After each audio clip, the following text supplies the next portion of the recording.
मंगलमय मंगल करनी वीतराग विज्ञान नमोता ही जाते भय अरहंतादि महान परिमंगल करियो महा ग्रंथ करन को काज जाते मिले समाज सब पावे निज पद राम नमो अरहंताणं नमो सिद्धाणं नमो आयर्याणं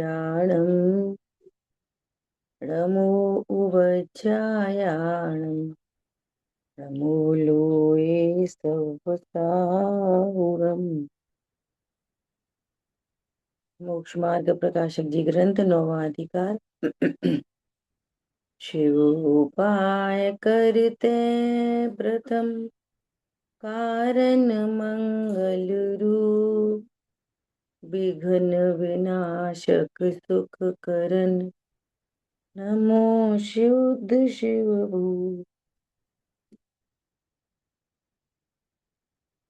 अपनी चर्चा चल रही है आत्मा का हित मोक्ष ही है। मोक्ष मतलब टेक्निकली बात करें आत्मा की पूर्ण शुद्ध पर्याय। मोक्ष तत्व क्या है? आत्मा की पूर्ण शुद्ध पर्याय। इसको बोलते हैं भाव मोक्ष। ये भाव मोक्ष कैसे होता है कि आश्रम बंध का सर्वथा अभाव होता है और संवर निर्जरा की पूर्णता होती है। संवर निर्जरा की पूर्णता को ही मोक्ष कहते हैं। ख्याल में आई बात? कोई अनादि मिथ्या दृष्टि जीव है, निगोद से लेके द्रव्यलिंगी तक, उसकी परिणति में चार तत्व हैं: जीव, अजीव, आश्रम, बंध। ऐसा बोलो, संयोग में चार तत्व हैं। जीव त्रिकाली ध्रुव भगवान आत्मा के संयोग में चार तत्व हैं, ऐसा बोल, है ना? तो बोले जीव, जीव मतलब जानने वाली पर्याय को व्यवहार जीव, ठीक है? ऐसा। अब जब सम्यक दृष्टि होता है तब कितने तत्व हो जाते हैं? 6।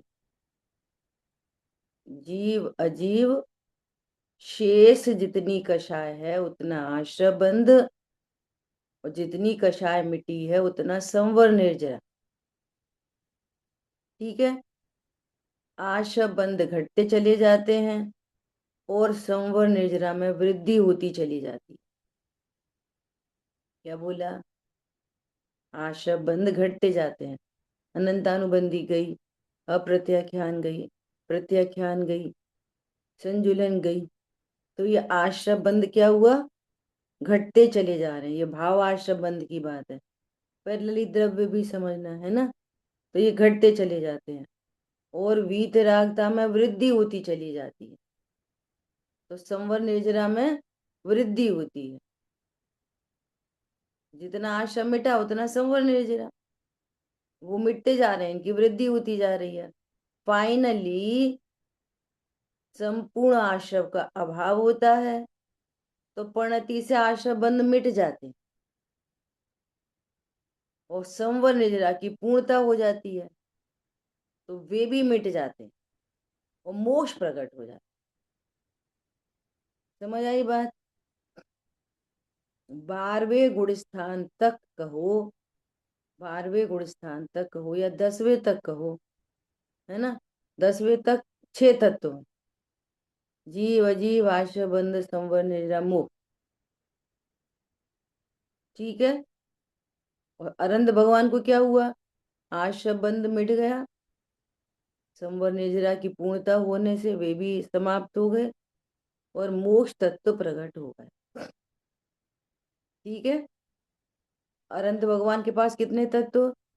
जीव, अजीव और मोक्ष, 3 तत्व बचे। ख्याल में आ रही है बात? और सिद्ध भगवान को कितने तत्व बचे? लोग ऐसे ही बोल देते हैं एक, जीव ही बचा है अकेला। जीव अकेला क्यों नहीं बचेगा? अच्छा कौन बताए? बोलो जी अंजलि बहन। जीव तत्व तो वो अकेला क्यों नहीं बचेगा? पर्याय सहित रहता है द्रव्य। हाँ बहुत बढ़िया। कि द्रव्य उत्पाद व्यय तो होगा ना, तो अब वहां क्या उत्पाद व्यय बचा? कि मोक्ष, पूर्ण शुद्ध पर्याय, पूर्ण शुद्ध पर्याय, पूर्ण शुद्ध पर्याय, त्रिकाली ध्रुव। तो सिद्ध भगवान को अब क्या है? उत्पाद व्यय द्रव्य युक्तम सत, ये थोड़ी कहीं चला जाएगा, तो सदा ही रहेगा विद्यमान। तो ध्रुव में क्या है? ध्रुवपना। उत्पाद व्यय में क्या है? मोक्ष, है ना? तो मोक्ष की हर समय पुरानी पर्याय का व्यय और नई पर्याय का उत्पाद। अब मोक्ष तत्व कितने होते हैं? मोक्ष तत्व कितने होते हैं? अनम्यूट करके बोलो। मोक्ष जी तत्व कितने होते? जी, चार। बोलो। दृष्टि, चार मोक्ष कैसे? पर्याय, मोक्ष भाव, मोक्ष द्रव्य। वो अलग मैटर है, वो अलग मैटर। मोक्ष तत्व होते हैं अनंत। जो चैप्टर चल रहा वहीं से बोलो आप। अनंत मतलब स्टार्टिंग कहाँ से की थी? किसी भी गुण की पूर्ण शुद्ध पर्याय को मोक्ष कहते हैं। तो अनंत गुणों की पूर्ण शुद्ध पर्याय कितनी हो गई? अनंत। उत्पाद व्यय कितने हो रहे हैं? अनंत गुणों में उत्पाद व्यय हो रहा है। और कैसा हो रहा है? कि पूर्ण शुद्ध। तो मोक्ष तत्व कितने हो गए? अनंत। समझ में आ गई बात? कॉमनली मोक्ष तत्व कह देते हैं बस, ऐसा। ख्याल में आ रही है बात? ये अपनी पूरी टेक्निकल चर्चा हुई। अब यहाँ पर जो पंडित साहब कह रहे हैं वो कर्म सापेक्ष बात चल रही। क्या बात चल रही है? आत्मा का हित मोक्ष है, और उस मोक्ष में बाधक कौन है? कि कर्म।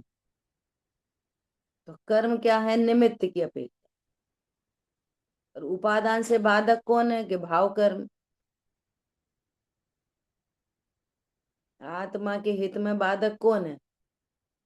कर्म की भाव कर्म। अज्ञानी तो न कर्म को समझता न भाव कर्म को समझता, वो सीधे नो कर्म पे आरोप डालता। तो उसका नो कर्म का निषेध करके क्या बोल रहे हैं? द्रव्य कर्म की बात कर। जैसे सीता जी को जंगल में किसने निकाला? तो कहेंगे रामचंद्र जी की गलत बात है, उनको पता करना चाहिए, सीता पे भरोसा रखना चाहिए, किसी की बातों में आकर ऐसे नहीं निकालना चाहिए। धोबी को भी ऐसा आक्षेप नहीं करना चाहिए, बोलो राज्य की महारानी के ऊपर ऐसा आक्षेप किया, है ना? तो कौन दोषी कौन दिखाई दे रहा है? रामचंद्र जी और धोबी। ख्याल में आई बात? तो कहेंगे नहीं नहीं, रामचंद्र जी और धोबी दोषी नहीं है। दोषी कौन है? उनके द्वारा बांधा गया कर्म। तो कर्म की बात करने से क्या होगा? नो कर्म की छुट्टी। जब कर्म पे सेंट्रलाइज हुए तो नो कर्म दुख का कारण नहीं है। रामचंद्र जी की कोई गलती नहीं है, धोबी की कोई गलती नहीं है, उन्हीं ने कर्म बांधा था, उदय में आया। तो कर्म क्या अपने आप बन जाता है? तो कह रहे नहीं नहीं, कर्म नहीं, उन्हीं का भाव कर्म। उन्होंने ही शंका की थी आर्यिका मुनिराज के ऊपर, तो फिर आज उनके ऊपर शंका हो। तो मूल में बात क्या जाती है? भाव कर्म। भाव कर्म दुख का कारण। समझ में आ रही है बात? वो गलती कहाँ से होती है? एक तरफ कहते रहेंगे हमारे ऐसा पाप का उदय है कि हमें इतना खराब पति मिला। हमारी पाप मतलब पाप का उदय भी और पति भी खराब। समझ में आ रही है बात? जब कर्म का उदय खराब है तो पति थोड़ी खराब है, पत्नी थोड़ी खराब है, सास थोड़ी खराब है, लगा लेना वगैरह वगैरह। जब कर्म के उदय पर आए तो नो कर्म की क्रॉस करो, डिलीट करो। तो नो कर्म मतलब, नो कर्म मतलब यहीं से कनेक्ट करो। नो कर्म मतलब शरीर और संयोग। नो कर्म मतलब आघाती कर्म के उदय में मिलने वाली सामग्री, जो अपना टॉपिक चल रहा है। कनेक्ट करेंगे ना, वहां सब रिलेटेड है। तो यहाँ पर कह रहे हैं कि आघाती कर्म के निमित्त से जो शरीर संयोग आदि का मिलना होता है, वे दुख के कारण नहीं है। दुख का कारण कौन है? कि कर्म। फिर बोलेंगे दुख का कारण कौन है? कर्म नहीं, भाव कर्म अर्थात आकुलता। भाव कर्म कहो, अज्ञान मोह राग द्वेष कहो, आकुलता कहो, टेंशन कहो, सब एकार्थवाची।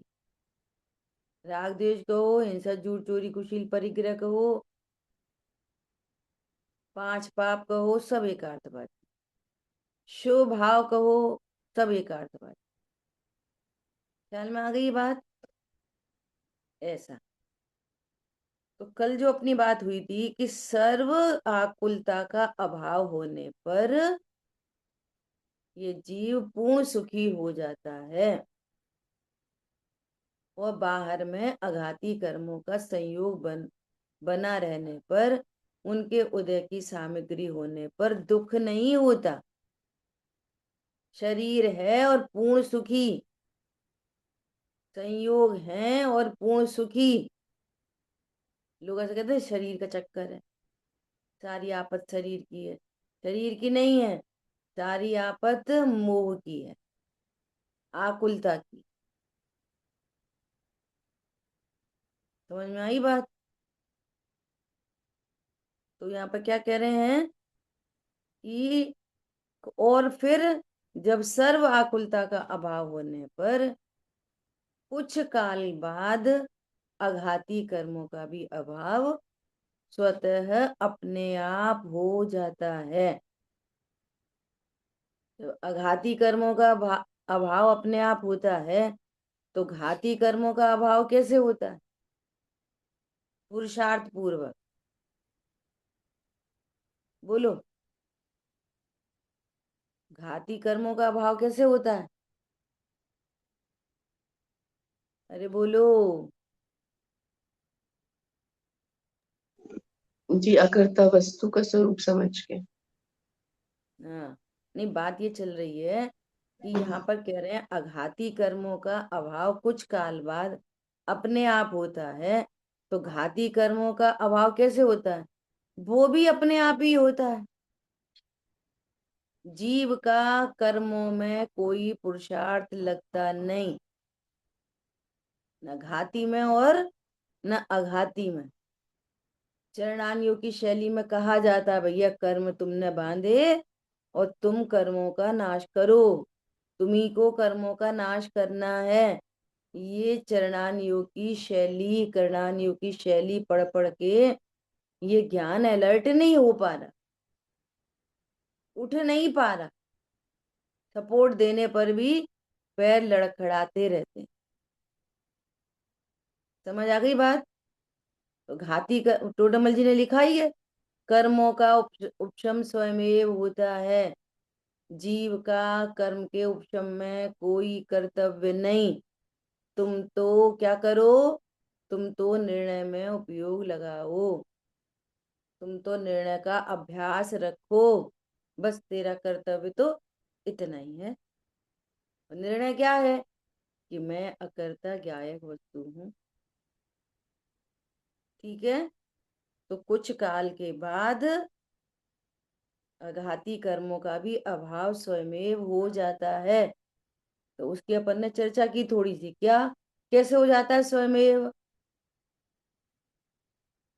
कि उसमें निमित्त बनता है आयु कर्म। नई आयु बंधी नहीं, पुरानी आयु फिर जाएगी, अनंत काल के लिए सिद्ध हो जाए।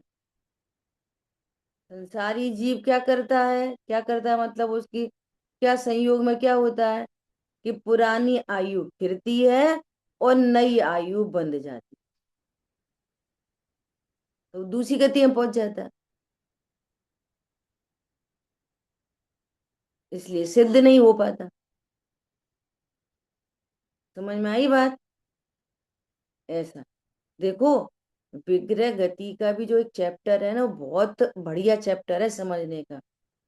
विग्रह गति में भी शरीर नहीं होता, शरीर नहीं है विग्रह गति में, लेकिन दुख है, आकुलता है, टेंशन है। देखो, जैसे अपन ये कह रहे हैं कि अनंत भगवान को, सुनना बहुत गंभीरता से, अनंत भगवान को शरीर है, संयोग है और दुख नहीं है। इसका उल्टा विग्रह गति में है। विग्रह गति में शरीर नहीं है, संयोग नहीं है और दुख पूरा है। ये सिद्ध नहीं करता, ये चीज सिद्ध नहीं करती कि दुख का संबंध, दोनों केस को स्टडी करो, दुख का संबंध शरीर और संयोगों से होता ही नहीं।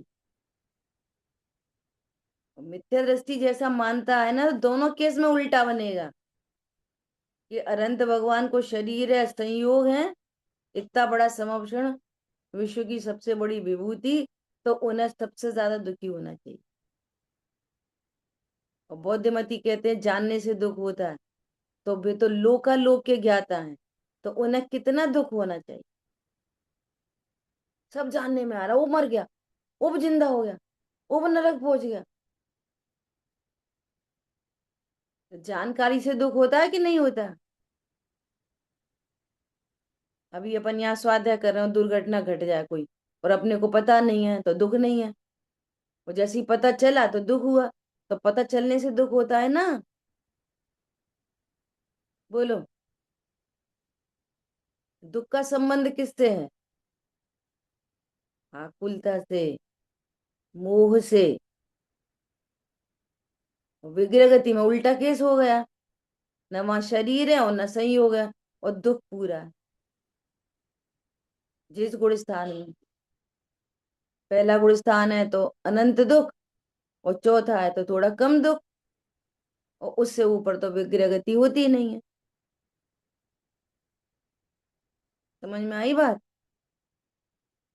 विग्रह गति में दो ही गुण स्थान हो सकते हैं, तीसरा दूसरा भी होता है ना? तो चार ही गुण स्थान बनेंगे, और वो भी फाइनल करना पड़ेगा कि दूसरा तीसरा होता है कि नहीं। ठीक है, पांचवे छठवे सातवें तो होंगे नहीं। तो वहां जितनी कषाय उतना दुख, और अनंत भगवान को कषाय का अभाव, अनंत सुख। सिद्ध हो रही है कि नहीं बात ये वाली? तो अब सिद्ध तो हो गई, अब करें क्या? ये करो कि जब जब पर से दुख भाषित हो तो अपने ज्ञान को अलर्ट करो। इसका नाम है तत्व अभ्यास। ऐसा नहीं करो हम तो चुप रहते हैं भैया, हम तो मौन रहते हैं। भाई साहब ये कहते हैं कि आप फॉरगेट मत करो, फॉर्मेट करो। क्या ये दुख का कारण है क्या? क्या कर्म का उदय दुख का कारण है क्या? दुख का कारण तो कषाय बन रही है, तो दूसरे से मौन रहने से कैसे कषाय मिटेगी? बोलो, यदि हम मौन रहें तो अनंतानुबंधी मिट जाएगी क्या? प्रत्येक मिट जाएगी कि दर्शन मोह मिट जाएगा? क्या होएगा मौन रहने से? पूरे पेड़ मौन है, रसना इंद्री नहीं मिली, तो फिर वो क्या हो गए वीतरागी। ख्याल में आ रही है बात? पूरी एनालिसिस करो, वस्तु स्वरूप कैसा है। अब देखो, जो मेरे टारगेट में था वो मैं थोड़ी सी चर्चा उसकी करके फिर अपन आगे बढ़ेंगे। देखो, बात ये चल रही है, आखिर ये मोह है क्या? हम कितना समझ पा रहे हैं इस मोह को? अभी तो हमेशा शब्दात्मक तो बोल रहे हैं। क्या बोल रहे हैं, बोलो। मोह किसे कहते हैं? बोलो, पायल जी बोलो। दूसरों में अपना अपनत्व मानना मोह है। हम्म। हम्म। ठीक है। अब इसको इजी से बोलो। कल बोला था किसी ने, किसने बोला था? अब दूसरों में सुनो। अब इस परिभाषा में क्या गलती आएगी कि, सुनना बहुत ध्यान से। अज्ञानी के अज्ञानी के ज्ञान में भी स्वपर होता है ना। तो स्व तो हो गया मैं और मेरे बच्चे, और पर हो गए देरानी जेठानी के बच्चे। तो उस पर में अपनत्व मानना, ये मोह है उसके उसके लिए। इसलिए ये तत्व ज्ञान प्रवेश नहीं हो रहा। ख्याल में आ रही है बात? वो उनकी चप्पल, हमारी चप्पल। ये उनका घर, ये हमारा घर। तो अज्ञानी को पर में ही दो खाते करें अपने स्व पर। इसलिए सरलता से क्या चाहिए? बोलो, कौन बोलेगा? अपने को शरीर जानना। और सही कर। पर द्रव्यों से सुख दुख मानना, और कहें तो अपने को ध्रुव न तो जानना। कितनी, सुनना जरा, सुनना ध्यान से कि ये एक सेंटेंस क्लास में कम से कम 1 लाख बार हो चुका होगा। 1 लाख बार। थोड़े बार नहीं, करोड़ भी बोल दो तो कोई बड़ी बात नहीं। अब इनमें पता नहीं कौन सी दिव्यता है इन चीजों में। 1 लाख दफे तो हो ही चुका होगा नियम।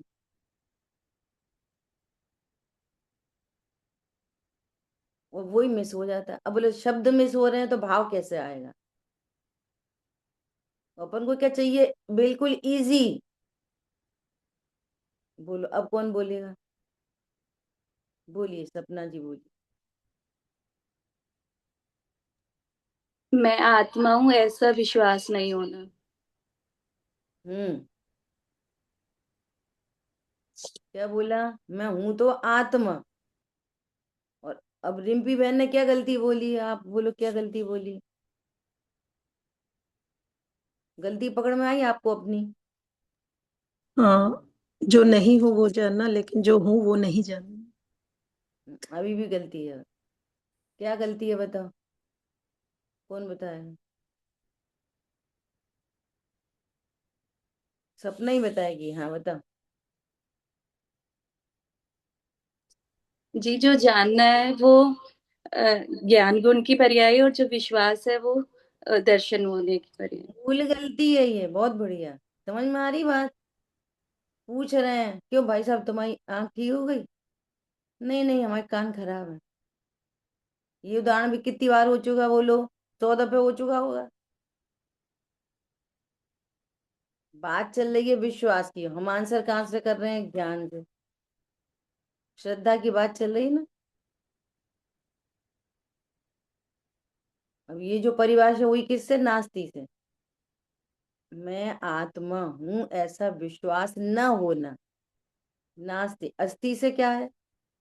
अस्थि से बोलो। मोह किसे कहते हैं? बोलो। मैं शरीर हूं ऐसा हूँ ऐसा। मैं शरीर हूं ऐसा विश्वास, ये मोह है।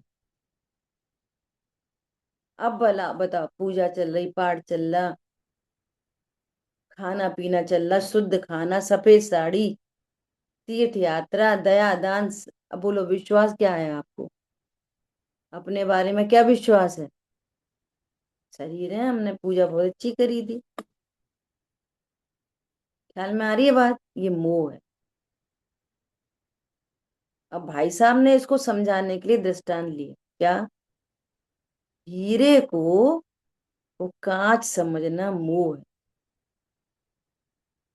दृष्टांत है, उसे मोह नहीं कहते। हीरे को कांच समझना मोह नहीं है, क्योंकि मोह तो आत्मा के बारे में, वो दृष्टांत है। मुझे ये चर्चा करनी है।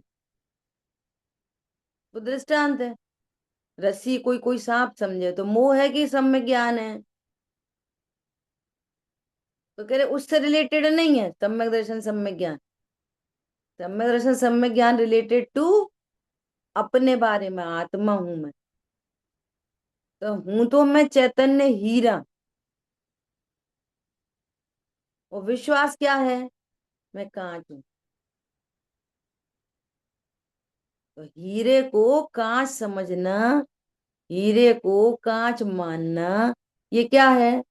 मानने से मोह। हीरे में कांच पने का विश्वास, अब ये मोह है। अब सुनो इसके फल में कितना दुख हो रहा है तो हीरे का धारी, वो कांच समझ के दुखी हो रहा है।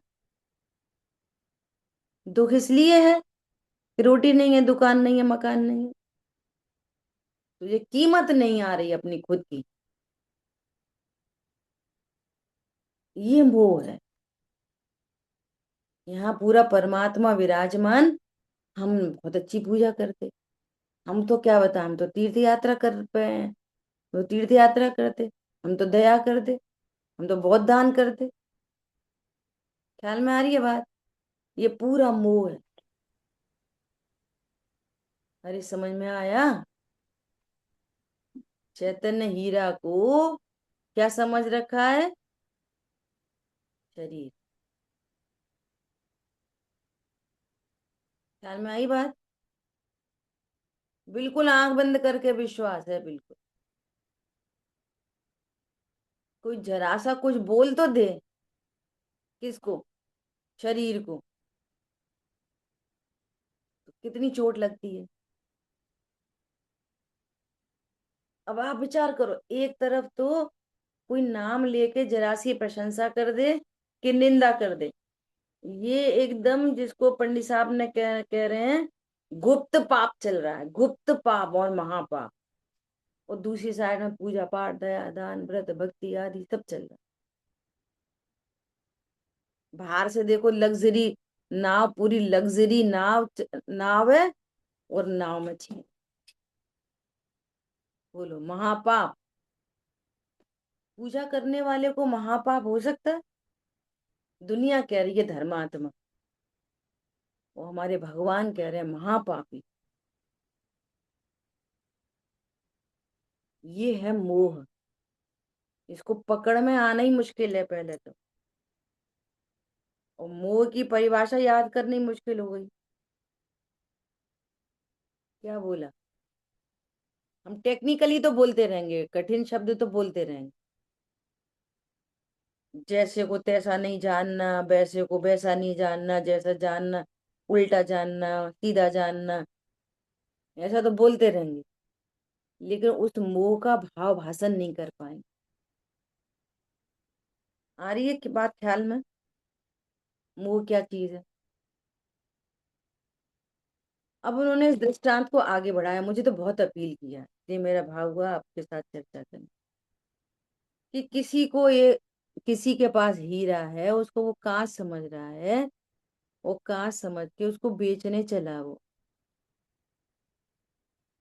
तो किसी ने 100 रुपए कीमत लगा दी, बोला 100 रुपए में ले। तो वो देख के, भली होनहार थी ना उसकी, तो देख के उसको ऐसा लगा 100 रुपए में ना कोई गड़बड़ है, नहीं भाई सब बाद में बेचूंगा।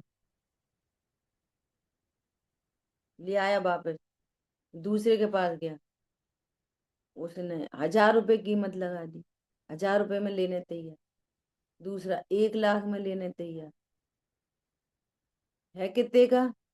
दृष्टांत में ही 10 करोड़ का। अब विचार करो, 10 करोड़ की वस्तु, और अगर उसके 50 लाख मिल रहे हैं तो अच्छा है ना? क्यों अच्छा तो है? ऐसा लोग पूछते हैं क्यों, तुम्हारे बेटे का वो कितना है, पैकेज कितना है? तो 50 लाख। अच्छा बहुत बढ़िया। 1 करोड़ की वस्तु और 50 लाख में बिक रही है। समझ में आ रही है? लोग शान से बोलते हैं, क्या बोलते हैं? अरे हम अरबपति, हम खरबपति। पॉइंट पकड़ में आ रहा है? जिसकी परिणति में, अब भाई साहब तो इस दृष्टांत को यहां तक ले लेंगे, 10 करोड़ 20 करोड़ ऐसा करके, और 50 लाख में बिक रहा है, समझ लो। तो अपन पैसे से ही बात समझ के खत्म कर देते हैं। मुझे इस पॉइंट पे बात करना था। ख्याल में आ रही है बात? दृष्टांत देना मजबूरी है। अब हमारी कीमत कितनी है? हमारी कीमत अनंत चतुष्ट परिणतियां प्रकट हो, हम खुश काहे में हो रहे हैं? 50 लाख, 1 करोड़ में, 10 करोड़ में। और कीमत कितनी है? हमारा पैकेज कितना है? हमारा पैकेज परिणति में अनंत सुख हो, और जिसके श्रृंगारों में महंगा जीवन घुल जाए। ये मोह है। किसमें खुश हो रहे हैं? किसमें खुश हो रहे हो? 1 करोड़ में, 5 करोड़ में, 10 फैक्ट्री में, 5 फैक्ट्री में? किसमें खुश हो? और दूसरी तरफ कहते हो हम गायक है। वो पॉइंट पकड़, मोह पकड़ में आ रहा है? मोह क्या चीज है? जिसके श्रृंगारों में ये महंगा जीवन एक क्षण अपने स्वरूप में ठहर जाए, तो जो अतीन्द्रिय आनंद है, बोलो कितने रुपए महीने का है वो? कितनी कीमत लगा देंगे बाहर से? वे स्वर्ग के देव कह रहे हैं कि तुम हमारी स्वर्ग की पूरी संपदा ले लो, और हमें एक क्षण का संयम दे दो, तो हम ये भगवान की पालकी में हाथ भी लगा दें। क्या दे दो? संयम। संयम क्या चीज है? चौथे गुणस्थान के बाद 5वें गुणस्थान में जो आनंद प्रकट होता है, उसका नाम संयम है। वे उस आनंद को तरसते हैं और पूरी संपदा देने तैयार हैं। तुम्हारे करोड़ फरोड़ कुछ नहीं लगते वो संपदा में, 1000 फैक्ट्री कुछ नहीं लगती उस संपदा के आगे। क्या बोला? तुम्हारी 10 फैक्ट्री खुल जाए, समझ में आ रही है बात? इतनी तो उनकी एक नौकरानी की अंगूठी में जड़ा हुआ हीरा होता है। क्या बोला? मोह समझ में आ रही है? मोह किसे कहते हैं? इसका नाम मोह है। चैतन्य हीरा ऐसी लूटा जा रहा है कायम में, 10 लाख में, 1 करोड़ में, 50 है। सुनो, अब ये चैप्टर आगे आ रहा है, मैंने इसलिए इतनी बात ली है। तो वो आगे देखो, अब समझना। इस प्रकार सर्व कर्मों का नाश होना आत्मा का हित है, तथा सर्व कर्म के नाश ही का नाम मोक्ष है। इसलिए आत्मा का हित एक मोक्ष है और कुछ नहीं, ऐसा निश्चय करना। अब सुनो, यहाँ कोई कहे संसार दशा में पुण्य कर्म का उदय होने पर भी जीव सुखी होता है। 10 करोड़ के हीरा को 1 लाख में बेच के और थोड़ी बहुत रोटी मकान दुकान एडजस्ट करके सुखी मानता है। ख्याल में आ रही है बात? ये कह रहे हैं, क्या कह रहे हैं? पुण्य कर्म का उदय होने पर भी जीव सुखी होता है, इसलिए केवल मोक्ष ही हित है। इसलिए ऐसा किस लिए कहते हो? हमने तो लोक में देखे हैं लोग जिनके पास बहुत लग्जरी लाइफ है, वे सुखी देखे जाते हैं। एक खड़ा करो, अच्छा एक खड़ा करो जो सर्व ओर से सुखी है कोई किसी की नॉलेज में कोई है एक ऐसा ऐसा व्यक्ति, ऐसा आदमी जो हर प्रकार से सुखी है? समझ में आ रही है बात? अब वो थोड़ी बहुत लग्जरी है ना, लग्जरियस नाव है और उसमें छेद हो रखा, 20 करोड़ का हीरा है 50 लाख के पैकेज में खुश हो रहा है। समझ में आ रही है बात? अरे पूरी लग्जरी एक साइड, और आत्मा का क्षण भर का आनंद एक साइड। एक बात। दूसरी बात, जो लग्जरी में भी सुख लग रहा है वो लग्जरी से नहीं है, वो तुम्हारी कषायमंद है। तीसरी बात सुनो, तीसरी बात, वो पूरी लग्जरी सुखी जीव को सुख में निमित्त होती है। ये बहुत इंपॉर्टेंट बात। क्या? जब तुम सुखी हो ना, तुम्हारी कषाय मंद है ना, तब वो सुख में निमित्त बनती है। और जब तुम्हारी कषाय तीव्र हो, और जिससे आप सुख समझ रहे हो, वो पूरी सामग्री सामने रखो, तो कहाँ सुख हो रहा है?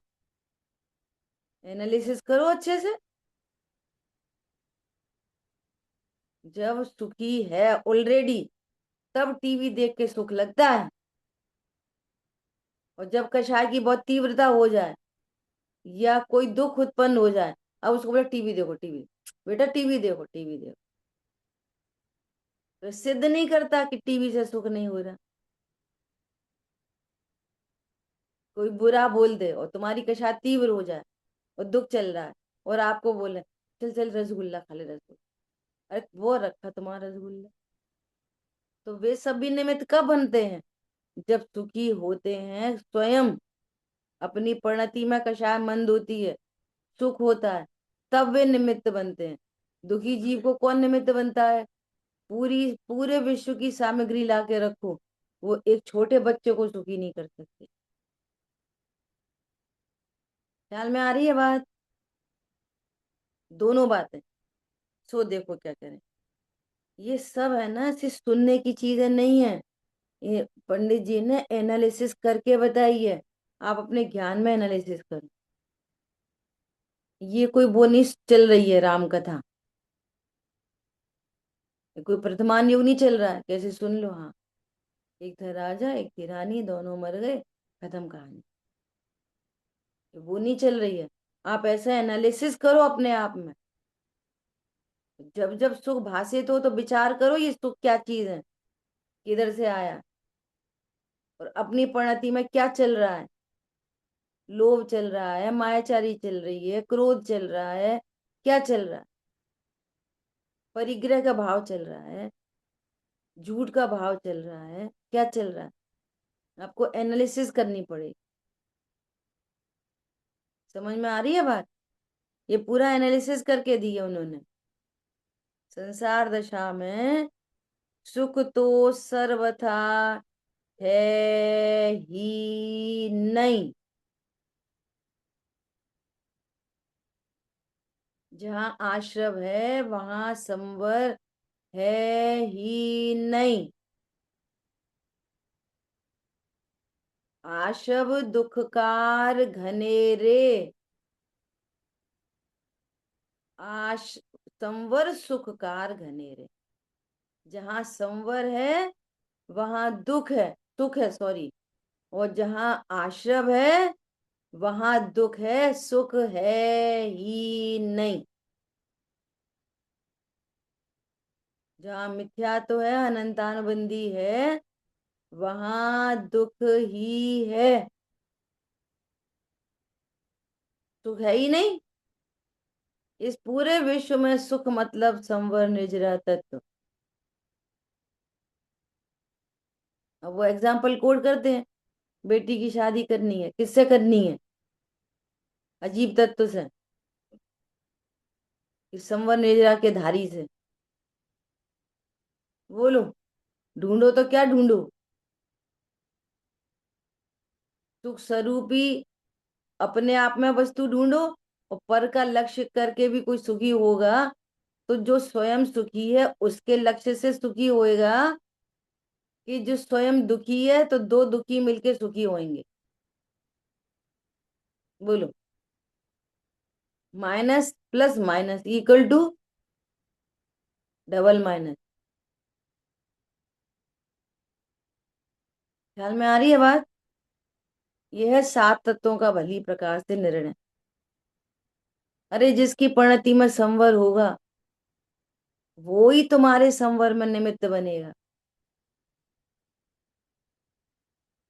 ख्याल में आई बात? ऐसा। अब सतियों की बात चलती है कि सतियां ऐसी ऐसी विपरीत परिस्थिति में दुखी क्यों नहीं हुई। हम समझ रहे हैं ना कि विपरीत परिस्थिति दुख का कारण है, ये तो अज्ञानी समझता है और वे विपरीत परिस्थिति को अजीब समझते। परिणति में संवर निर्जरा, तो विपरीत परिस्थिति में भी संवर निर्जरा होने से वे तो सुखी हैं। इसलिए कोई से शिकायत नहीं, कोई से लड़ाई नहीं, कोई से बदला नहीं। ख्याल में आ रही है बात? क्यों नहीं ले रही बदला? अपने को जीव जान रहे, रामचंद्र जी को भी जीव जान रहे, रावण को भी जीव जान रहे, रावण को संबोधन कर रहे, ये नहीं कह रही रावण देखा मैं चुराने का फल पता चला, मरो नरक में। ये नहीं बोला। क्या बोला? अरे तुम परमात्मा हो, तो सुख में निमित्त कौन बनेगा? ये तत्व ज्ञान वाला।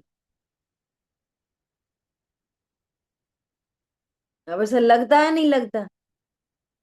हमने तो ऐसी लड़कियां देखी, पंडित जी से, हमारे पिताजी पंडित जी से बात चला रहे हैं, हम नहीं करेंगे पंडित जी से शादी।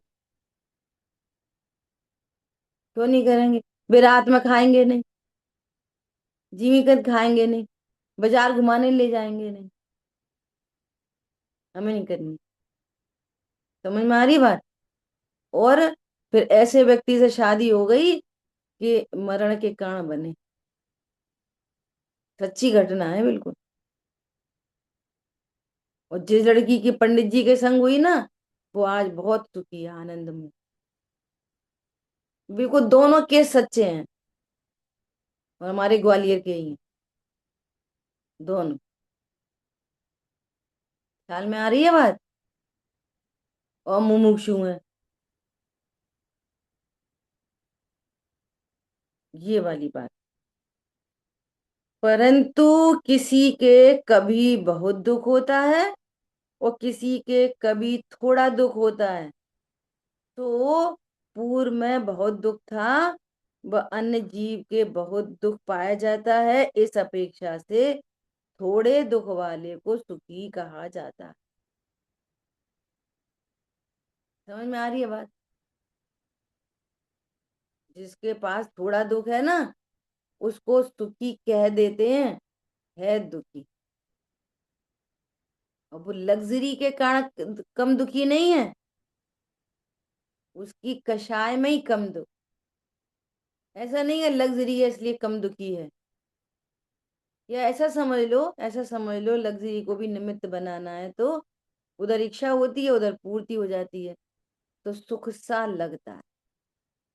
और कोई ऐसा है जिसकी इच्छा उत्पन्न हो रही है और पूर्ति नहीं हो रही, तो दुख दुख लगता है, पर का लक्ष्य करके। लेकिन सुख दुख का संबंध किससे है? मोह से और कषाय। समझ में आ रही है बात?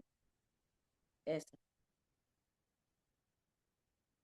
तथा इसी अभिप्राय से थोड़े दुख वाला अपने को सुखी मानता है, परमार्थ से सुख है नहीं।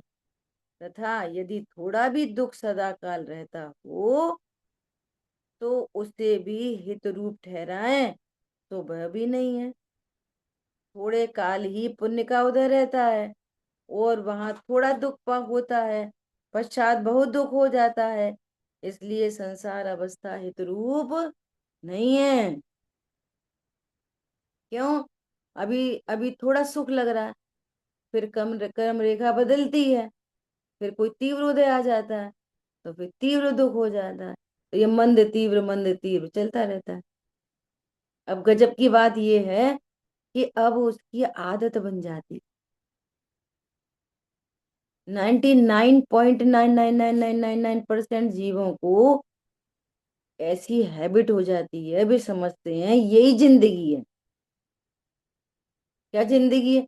कभी धूप तो कभी छाँव, तो यही जिंदगी है।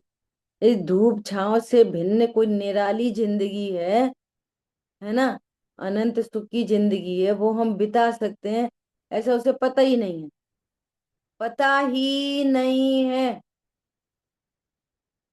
हम इतने पुण्यशाली तो हैं कि हमें ये पता लगने की बातें सुनने मिल रही हैं, बस इतने ही हैं बस।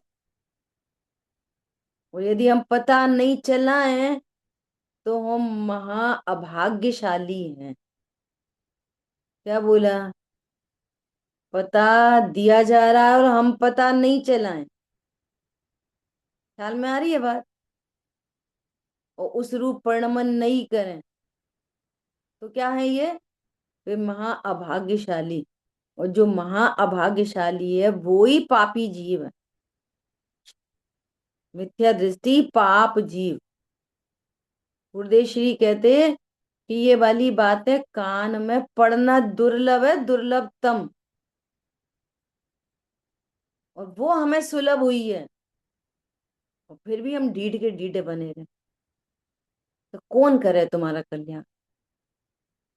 अभी भी हम सुख तो परद्रव्यों से ही मानेंगे, दुख तो हम परद्रव्यों से ही मानेंगे, और अभी तो ये त्रस पर्याय पूरी हो जाएगी। समझ में आ रही है बात? कितनी गंभीर बात है, बहुत गंभीर बात है। क्यों? वो तो सब कर्म सापेक्ष है। तेरी परिणति में आश्रम मंद तीव्र हो रहे हैं, वो आश्रम है। जो मंद कषाय है वो आश्रम है, उसमें सुख जैसा लगता है, वो संवर नहीं है। संवर होने पर सुखी होते, और वो संवर स्वभाव के आश्रय से होता है। समझ में आई बात? इस पे बहुत विचार करना, शेष चर्चा अपन आगे कर। जिन वाणी के ज्ञान से सूझे लोकालो, तो वाणी मस्तक पुण्यम सदा देती। बोलिए द्वाशांग मई जिनवाणी माता की जय। जय जिनेन्द्र सभी को।